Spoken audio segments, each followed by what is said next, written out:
Chapter 12. In consequence of an argument between the sisters, Elizabeth wrote the next morning to her mother, to beg that the carriage might be sent for them in the course of the day.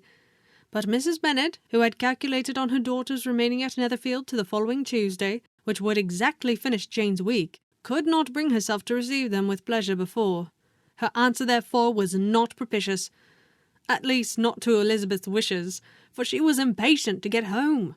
Mrs. Bennet sent them word that they could not possibly have the carriage before Tuesday, and in her postscript it was added that if Mr. Bingley and his sister pressed them to stay longer, she could spare them very well. Against staying longer, however, Elizabeth was positively resolved, nor did she much expect it would be asked, and fearful, on the contrary, of being considered as intruding themselves needlessly long, she urged Jane to borrow Mr. Bingley's carriage immediately, and at length it was settled that their original design of leaving Netherfield that morning should be mentioned, and the request made. The communication excited many professions of concern, and enough was said of wishing them to stay at least till the following day to work on Jane. Until the morrow their going was deferred. Miss Bingley was then sorry that she had proposed the delay, for her jealousy and dislike of one sister much exceeded her affection for the other.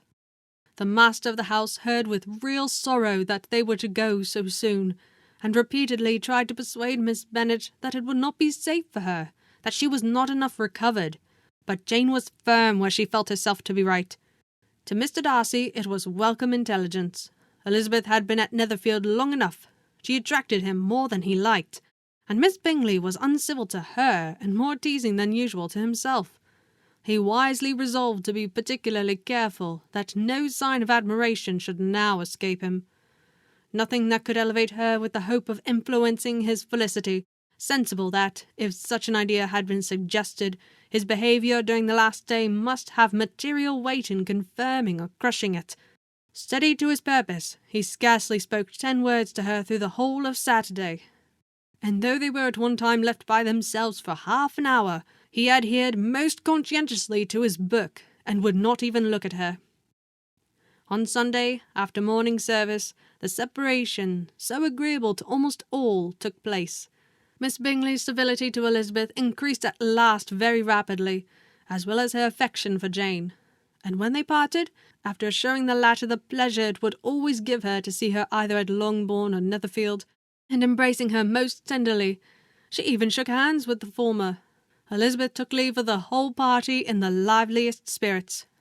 They were not welcomed home very cordially by their mother.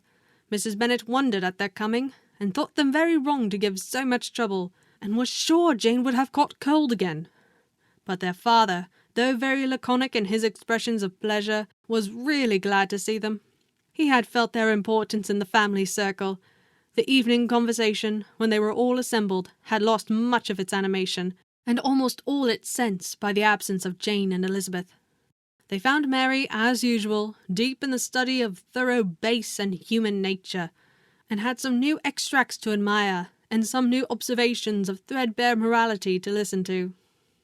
Catherine and Lydia had information for them of a different sort.